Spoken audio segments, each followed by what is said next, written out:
Shalom saudara yang kasih dalam Tuhan, apa kabarnya? Tuhan adalah kekuatan kita, Tuhan adalah benteng perlindungan kita. Mari kita mempersuka cita di hadapan Tuhan. Haleluya! Woo!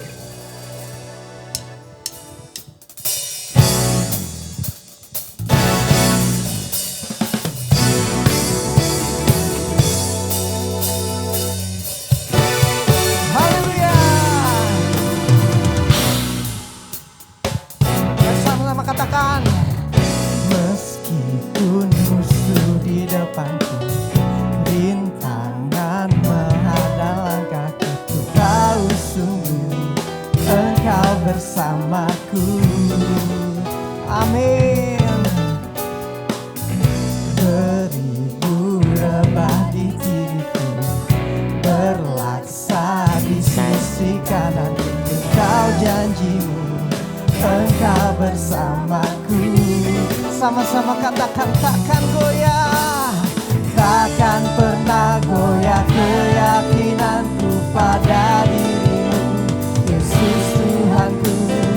Tiada yang seperti dirimu.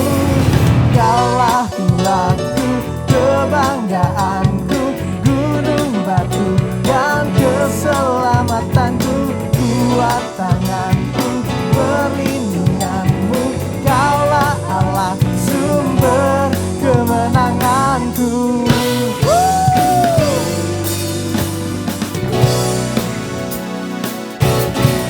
Katakan, meskipun musuh di depanku, rintangan menghadang langkahku, ku tahu sungguh Engkau bersamaku. Haleluya. Beribu rebah di kiriku, berlaksa di sisi kanan, Engkau janjimu, Engkau bersamaku. Takkan goyah, takkan pernah goyah keyakinanku pada dirimu, Yesus Tuhanku. Tiada yang seperti dirimu. Kaulah Tuhanku, kebanggaanku, gunung batu dan keselamatanku, kuat tanganmu, perlindunganku. Kaulah Allah, sumber kemenangan. Kaulah Tuhanku, kebanggaan, gunung batu dan keselamatanku, kuat tanganku, perlindunganmu. Kaulah Allah. Sekali lagi katakan, kaulah kuatku.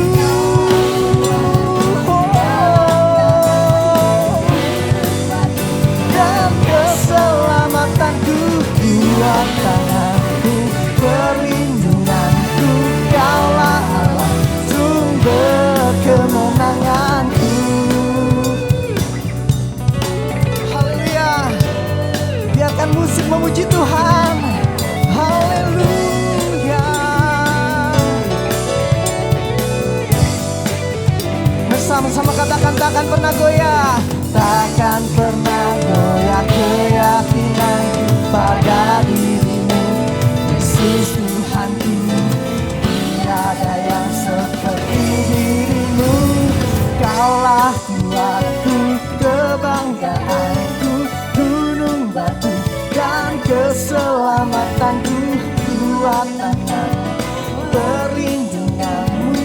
Kaulah Allah, sumber kemenangan.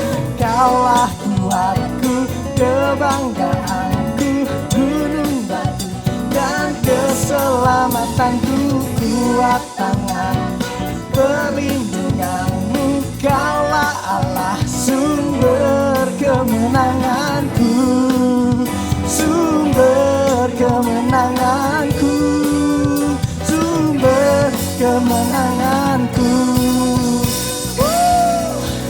Berikan kemuliaan untuk Tuhan kita yang dahsyat, Tuhan kita yang hebat. Haleluya. Seberapa banyak yang percaya bahwa kita memiliki Allah yang dahsyat? Katakan, Allahku dahsyat. Haleluya.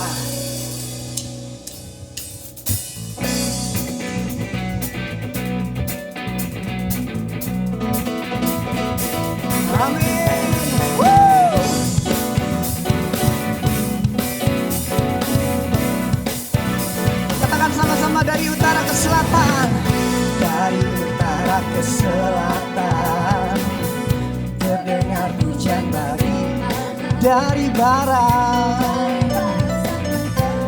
Amin.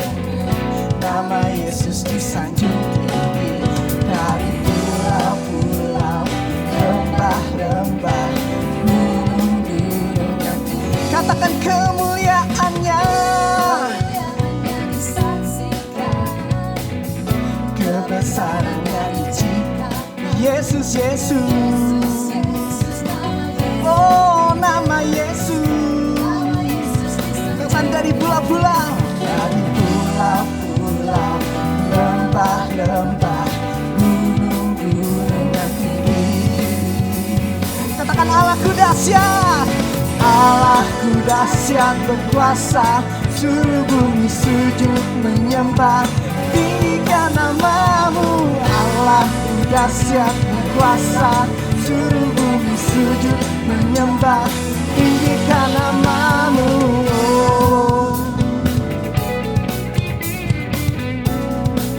Haleluya. Dari utara ke selatan, terdengar hujan bagi Allah. Dari barat sampai ke timur, katakan nama Yesus. Oh, oh. Lembah-lembah, gunung-gunung yang tinggi. Katakan Allahku dahsyat, Allahku dahsyat berkuasa, seluruh bumi sujud menyembah. Tinggikan namamu, Allahku dahsyat berkuasa, seluruh bumi sujud menyembah. Tinggikan namamu, Allahku dahsyat berkuasa, seluruh bumi sujud menyembah. Tinggikan namamu, Allahku dahsyat berkuasa, seluruh bumi sujud menyembah. Tinggikan namamu, oh. Tinggikan namamu, oh. Tinggikan namamu, Allahku dahsyat. Berikan kemuliaan untuk Tuhan. Haleluya. Amin. Baik saudara, mari kita bersama-sama kita akan mendengarkan Voice of Pentecost.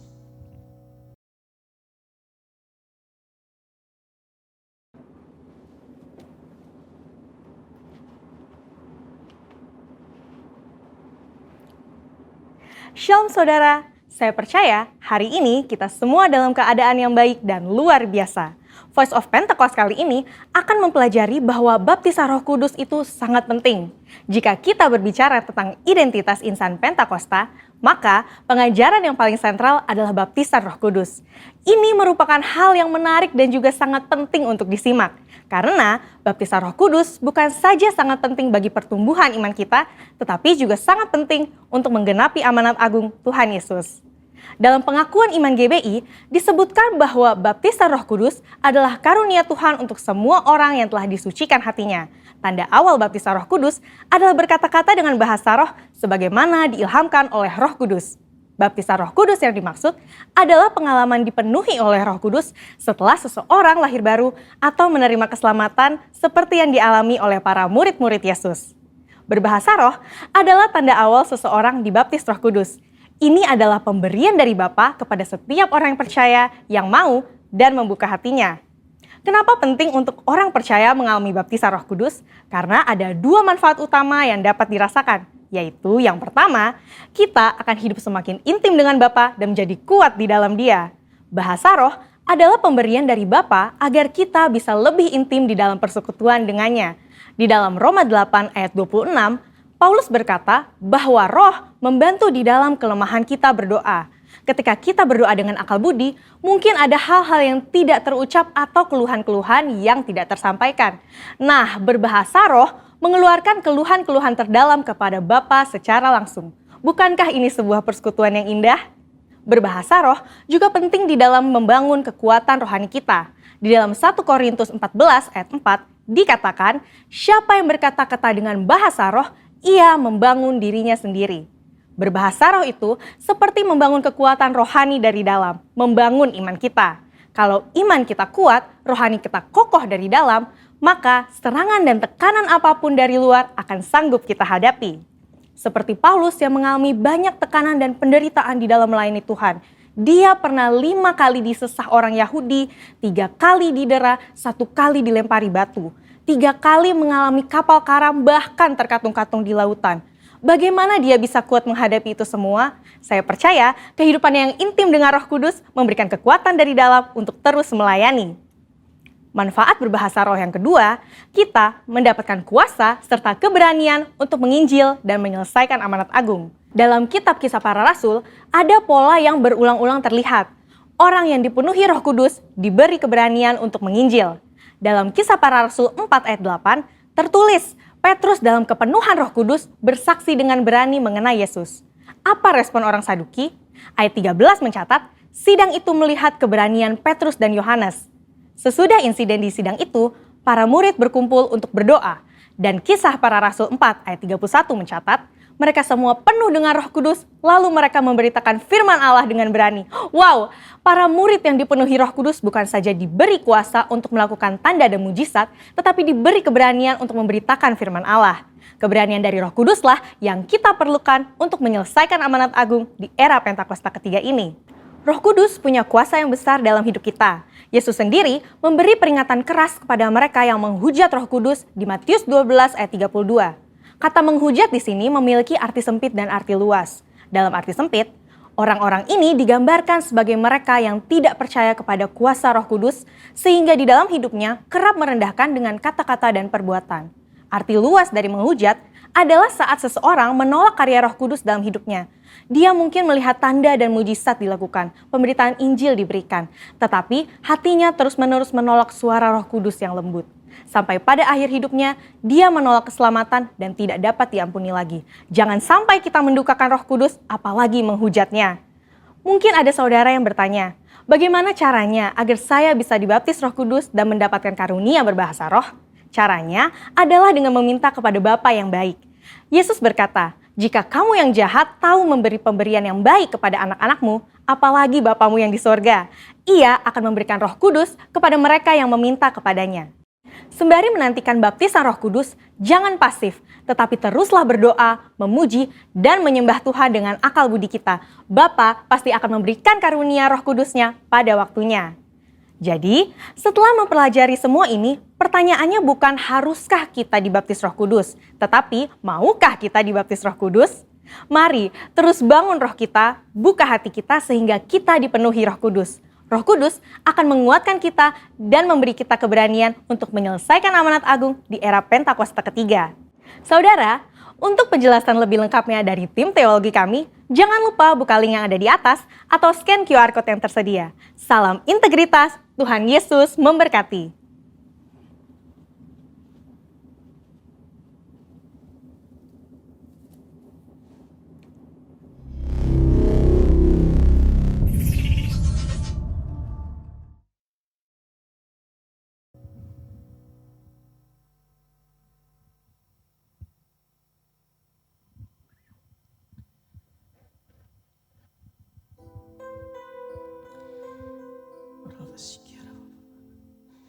Thank you Lord Jesus.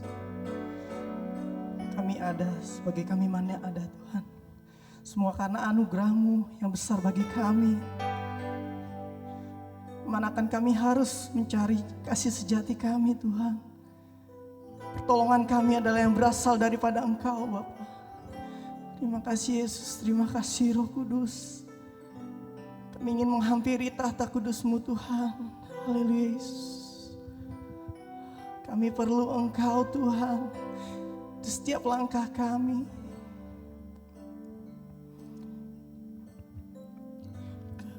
Kemanakah kami mencari kasih sejati? Kemanakah kami berseru saat badai datang? datang menderu, yang kami tahu hanya Kau yang mampu pulihkan segala sesuatu. Kami perlukan keajaiban-Mu, kami butuhkan sentuhan tangan-Mu. Kami tak dapat jalan sendiri. Katakan kami perlukan Kau Tuhan. Oh,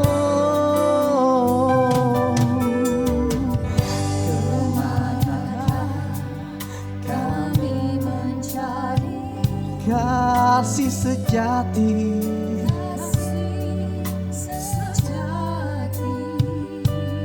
Haleluya.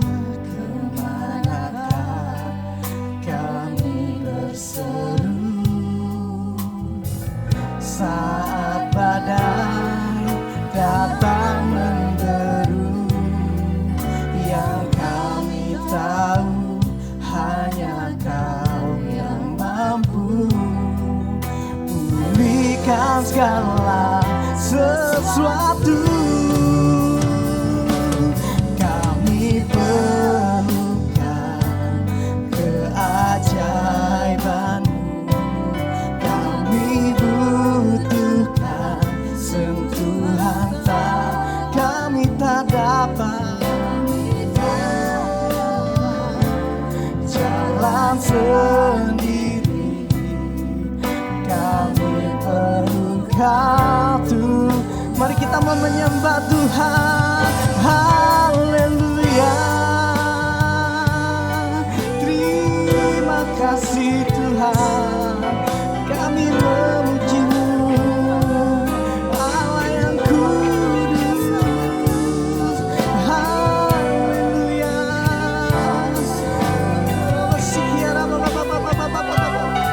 Haleluya. Saudara, dengan segenap kerinduan kita mau sembah Dia di dalam roh dan kebenaran.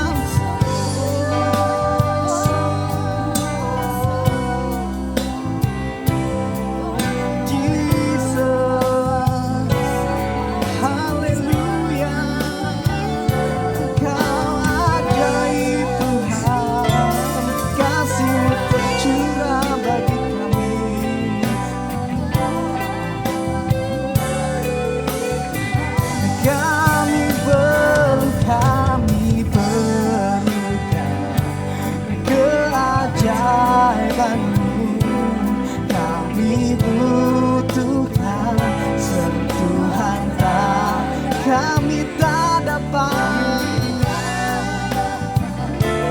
jalan sendiri. Kami perlukan Tuhan. Katakan kami perlukan, kami perlukan, kami perlukan.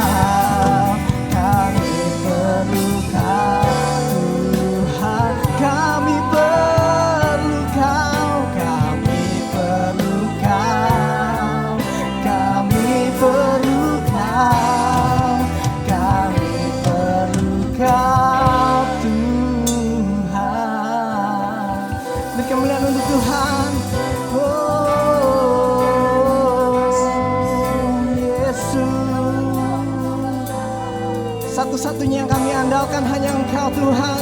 Satu-satunya yang ku percaya hanya Engkau, sebab Engkau sumber kekuatanku. Haleluya Yesus.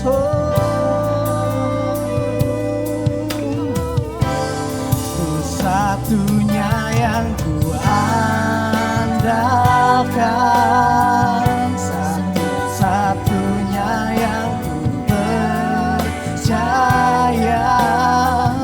Engkau sumber kekuatan, sumber pengharapan, sumber kedamaian, satu-satunya.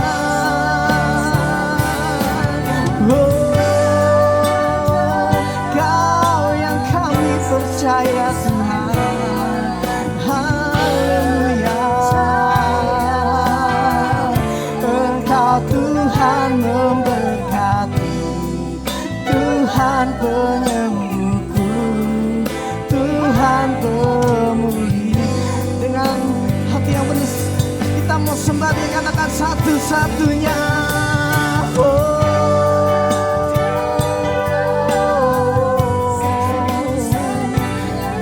Hanya Engkau yang kami percaya Tuhan.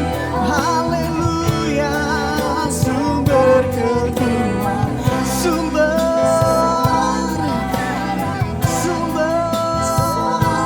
kedamaian.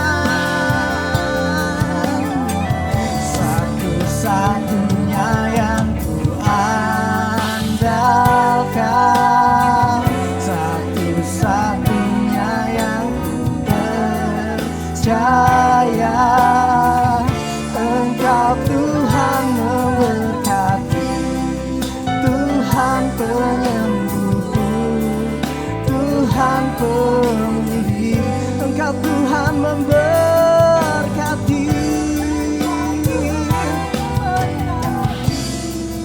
Tuhan penyembuhku, Tuhan pemulihku. Engkau Tuhan memberkati, memberkati. Tuhan penyembuhku, Tuhan pemulihku. Haleluya. Thank you Lord Jesus. Amin.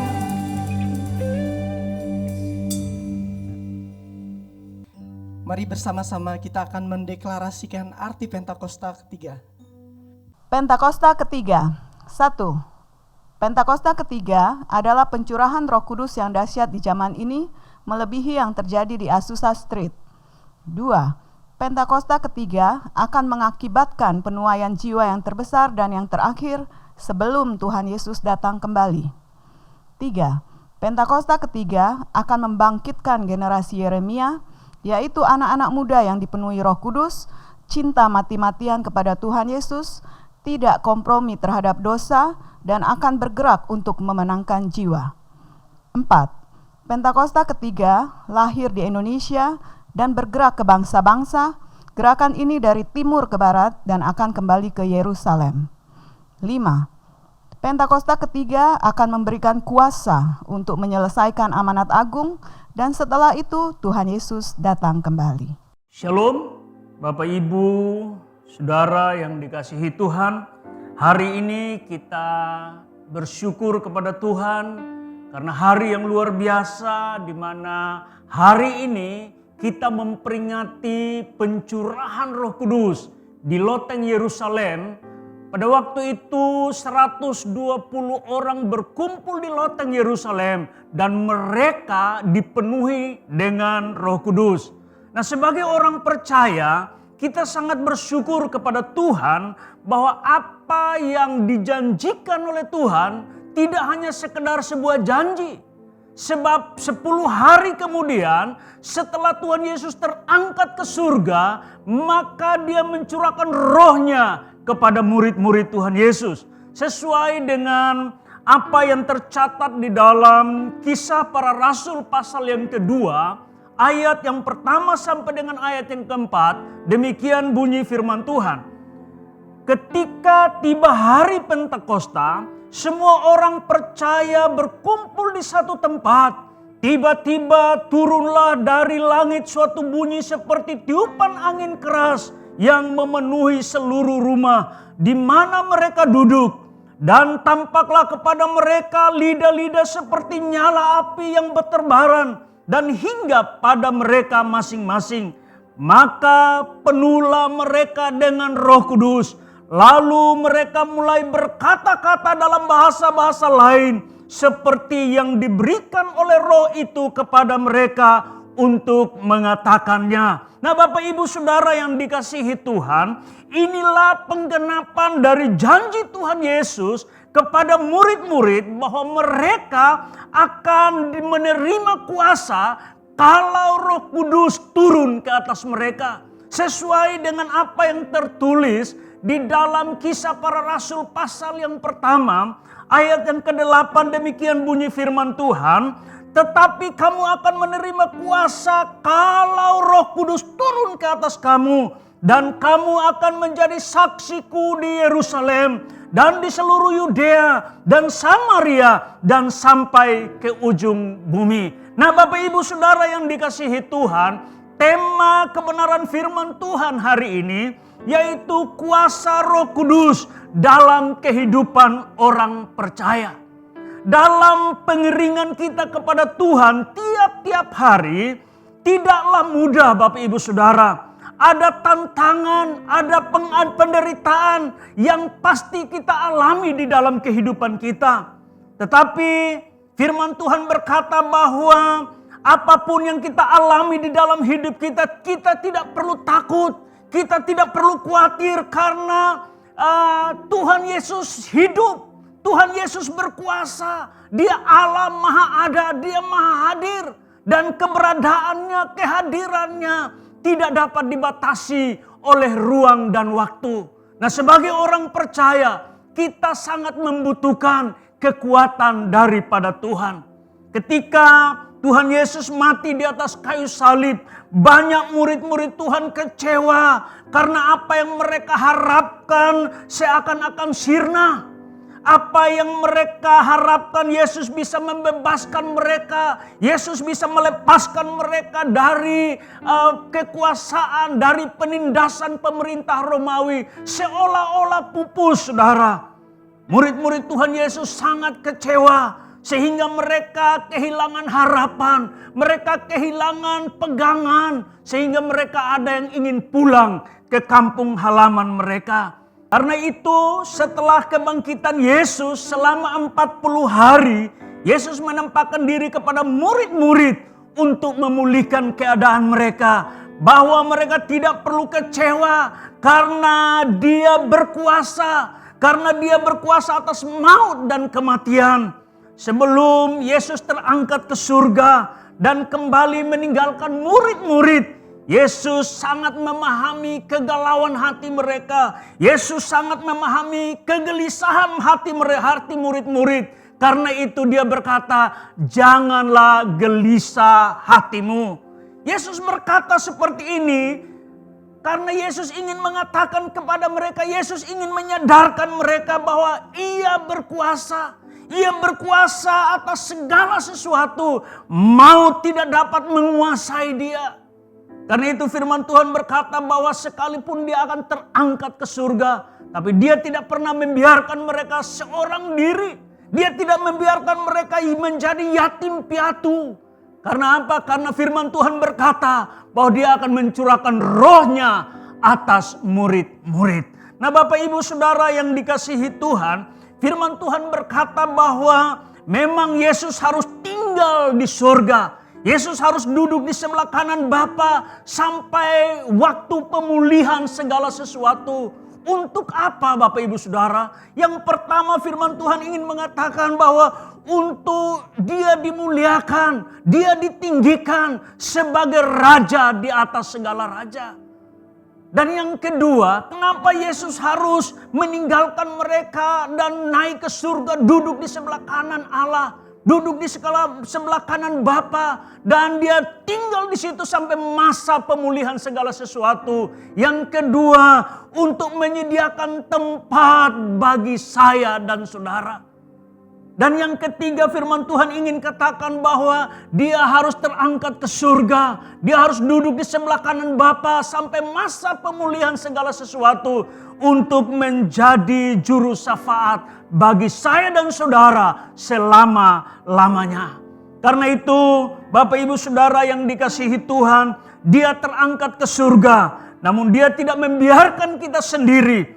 Ia akan mengirimkan Roh Kudus sebagai penolong untuk menyertai kita. Sesuai dengan apa yang dikatakan di dalam firman Tuhan, di dalam Yohanes pasal yang ke-14, ayat yang ke-15 sampai dengan ayat yang ke-17. Demikian bunyi firman Tuhan, jikalau kamu mengasihi aku, kamu menuruti segala perkataanku, aku akan minta kepada Bapa dan Ia akan memberikan kepadamu seorang penolong yang lain, supaya Ia menyertai kamu selama-lamanya. yaitu roh kebenaran. Dunia tidak dapat menerima dia, sebab dunia tidak mengenal dia. Tetapi kamu mengenal dia, sebab ia menyertai kamu dan akan diam di dalam kamu. Nah Bapak Ibu Saudara, inilah janji Tuhan Yesus kepada murid-murid. Sebelum ia terangkat ke surga, ia berjanji bahwa ia akan meminta kepada Bapa untuk memberikan kepada mereka seorang penolong yang lain, supaya ia menyertai mereka. Di dalam dia adalah Roh Kudus. Parakletos artinya seorang yang dipanggil untuk berjalan di sisi kita. Seorang yang dipanggil untuk mendampingi kita. Seorang yang dipanggil untuk menyertai kita sebagai anak-anak Tuhan. Sebagai penolong, sebagai penghibur, sebagai penasehat dan juru syafaat bagi kita. Ketika Yesus menempatkan diri kepada murid-murid sesudah kebangkitannya dan menghembusi mereka dengan berkata, terimalah Roh Kudus. Saat itu juga mereka menerima hidup Roh Kudus di dalam hidup mereka. Dampak dari kuasa Roh Kudus di dalam kehidupan orang percaya atau akibat dari kuasa Roh Kudus mendiami hidup orang percaya, ada 3 hal yang saya ingin sampaikan buat Bapak Ibu Saudara. Yang pertama yaitu akibat dari kuasa Roh Kudus mendiami kehidupan kita. Maka yang pertama kita menerima hidup kekal. Dan kehidupan kita dibaharui tiap-tiap hari. Nah di dalam Titus pasal yang ketiga, ayat yang kelima sampai dengan ayat yang ketujuh berkata, pada waktu itu Dia telah menyelamatkan kita bukan karena perbuatan baik yang telah kita lakukan, tetapi karena rahmat-Nya, oleh pemandian kelahiran kembali dan oleh pembaharuan yang dikerjakan oleh Roh Kudus yang sudah dilimpahkannya kepada kita oleh Yesus Kristus juru selamat kita, supaya kita sebagai orang yang dibenarkan oleh kasih karunia-Nya berhak menerima hidup yang kekal sesuai dengan pengharapan kita. Nah Bapak Ibu Saudara yang dikasihi Tuhan, kita diselamatkan bukan karena perbuatan baik kita. Kita diselamatkan bukan karena perbuatan benarnya kita yang kita perbuat, tetapi semata-mata karena rahmat-Nya, semata-mata karena anugerah-Nya melalui permandian kelahiran baru dan pembaharuan oleh Roh Kudus. Karena itu sebagaimana Roh Kudus memberikan hidup yang baru buat kita tak kala kita diselamatkan, begitu pula tiap-tiap hari kita perlu dihidupkan dan diperbaharui oleh Roh, supaya kita dapat memelihara kehidupan kerohanian kita dan cara hidup rohani yang sesuai dengan kehendak Tuhan. Hal ini dimungkinkan Bapak Ibu Saudara apabila tiap-tiap hari kita terus membangun keintiman. Kita terus membangun hubungan yang baik dengan Tuhan melalui doa, pujian dan penyembahan kita setiap hari. Nah Bapak Ibu Saudara, saya percaya bahwa ketika kita melakukan ini, kita akan terus bertumbuh di dalam Tuhan. Inilah kebenarannya Bapak Ibu Saudara. Ketika Roh Kudus mendiami kehidupan kita, maka kita menerima kehidupan ilahi. Kita diangkat menjadi anak Allah. Dan ketika kita menjadi anak Allah, kita menjadi ahli waris kerajaan Allah. Yaitu orang yang berhak menerima janji-janji Allah. Nah saudara, hal yang kedua, ketika akibat Roh Kudus mendiami kehidupan kita sebagai orang percaya, maka hal yang kedua yaitu kita dimampukan untuk menampakkan buah Roh Kudus dari kehidupan kita tiap-tiap hari. Galatia 5 ayat yang ke-22 sampai 23 berkata, tetapi buah Roh ialah kasih, sukacita, damai sejahtera, kesabaran, kemurahan, kebaikan, kesetiaan, kelemah lembutan, penguasaan diri. Tidak ada hukum yang menentang hal-hal itu. Kita harus ingat bahwa Galatia 5 ayat 22 dan 20 sampai 23 itu bukan buahnya orang Kristen, melainkan buah roh. Karena itu dengan usaha kita sendiri kita tidak mampu untuk menampakkan buah roh tersebut. Mungkin kita berkata, oh saya kan seorang hamba Tuhan, otomatis saya bisa mengeluarkan atau menampakkan buah Roh Kudus. Atau mungkin saudara berkata, saya seorang pejabat gereja, saya seorang guru sekolah minggu, saya seorang pengkhotbah, otomatis saya bisa menampakkan buah Roh Kudus. Saya mau katakan buat saudara, dengar baik, bahwa kedudukan kita, jabatan kita, apapun mungkin besarnya pelayanan kita, tidak menjadi otomatis kita bisa menampakkan buah Roh Kudus. Tapi ketika Roh Kudus ada di dalam hidup kita, ketika Roh Kudus mendiami hidup kita, maka Dia memampukan kita untuk mampu menampakkan buah Roh Kudus. Karena itu saudara, seringkali kita hanya bisa menampakkan buah-buah tiruan. Kita seringkali hanya bisa menampakkan buah-buah imitasi. Karena apa? Karena tidak ada Roh Kudus dalam hidup kita.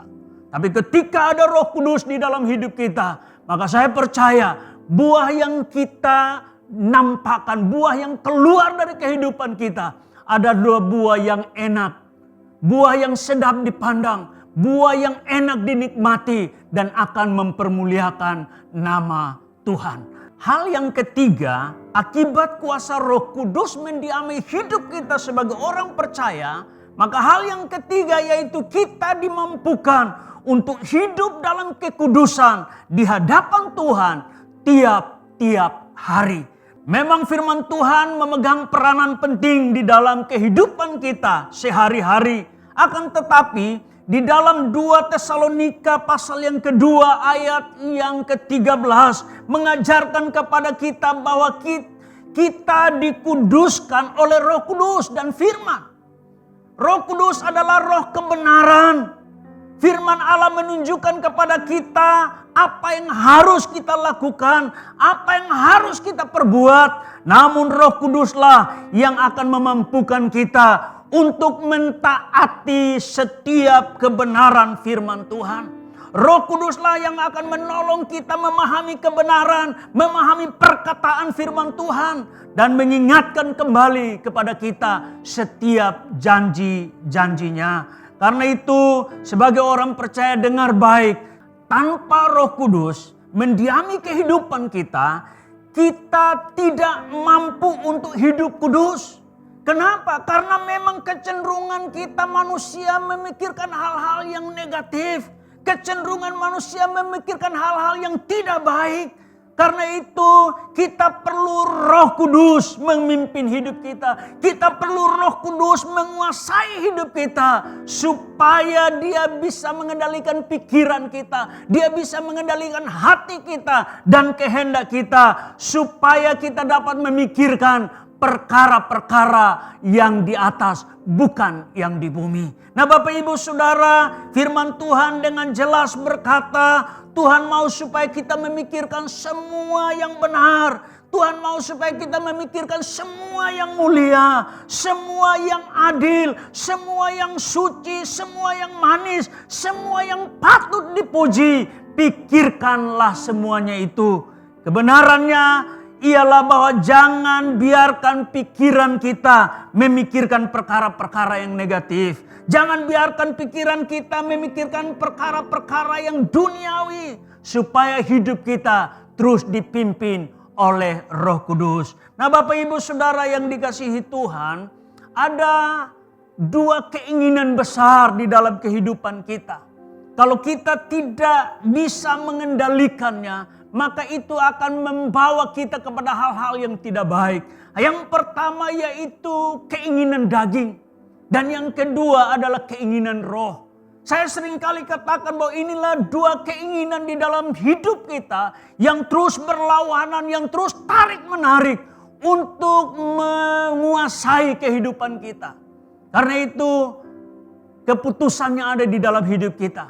Kalau kita mau hidup kita dikuasai oleh Roh, maka bangun keintiman tiap hari.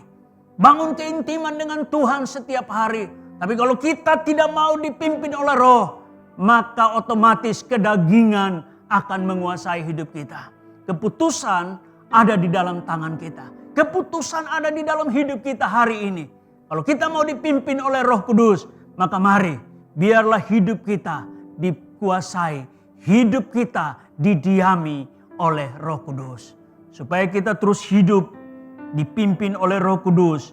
Maka firman Tuhan tadi saya sudah sampaikan ada 3 hal yang harus kita lakukan. Akibat dari Roh Kudus menguasai hidup kita, yaitu kita menerima kehidupan yang kekal dan hidup kita terus diperbaharui dari hari kepada hari. Dan yang kedua, firman Tuhan katakan ketika Roh Kudus mendiami hidup kita, maka kita dimampukan untuk dapat menampakkan buah Roh Kudus dalam kehidupan kita sehari-hari. Dan yang ketiga, firman Tuhan katakan bahwa ketika Roh Kudus mendiami hidup kita, maka kita dimampukan untuk hidup kudus di hadapan Tuhan. Sehingga nama Tuhan dipermuliakan melalui hidup kita. Puji Tuhan, mari kita tunduk kepala sebentar. Kita mau berdoa buat firman Tuhan. Bapa di dalam sorga, terima kasih Bapa buat kebenaran firman Tuhan.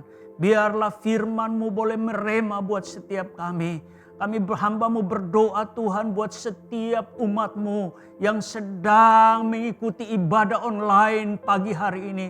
Tuhan Engkau jamah mereka, Engkau lawat mereka. Biarlah kehidupan mereka hari ini boleh didiami oleh Roh Kudus. Sehingga hidup mereka boleh menerima kehidupan yang kekal. Dan hidup mereka terus dibaharui dari sehari kepada sehari. Dan hamba-Mu berdoa, biarlah Tuhan Roh Kudus terus mendiami hidup mereka. Sehingga mereka dimampukan Tuhan untuk menampakkan buah Roh Kudus dalam kehidupan mereka. Dan hamba-Mu berdoa, biarlah melalui Roh Kudus yang mendiami hidup mereka, mereka terus mempertahankan kehidupan yang kudus di hadapan Tuhan. Sehingga mereka boleh berkenan kepada Tuhan. Terima kasih Bapa di dalam surga buat kebenaran firman-Mu. Urapi setiap kami yang sudah mendengar. Urapi kami Bapa, biar kami boleh dimampukan untuk menjadi pelaku-pelaku firman-Mu. Terima kasih Bapa di dalam sorga. Di dalam nama Tuhan Yesus, hamba-Mu berdoa. Haleluya. Amin. Bersyukur Bapa, ku bersyukur Tuhan,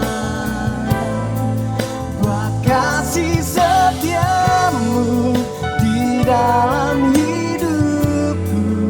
Ku bersyukur, kami bersyukur.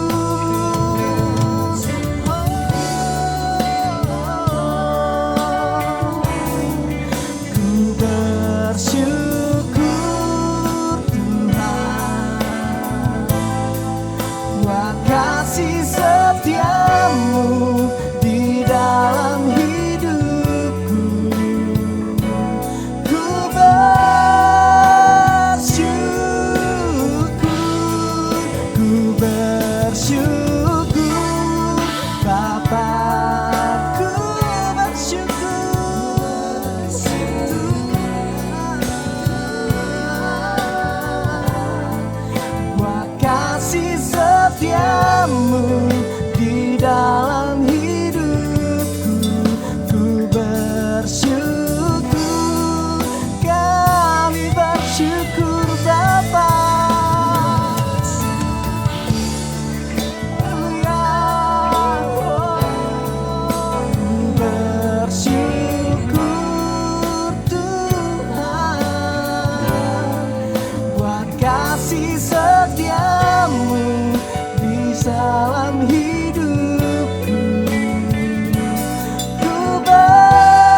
Baik Bapak Ibu Saudara yang dikasihi Tuhan, mari kita arahkan hati dan pikiran kita.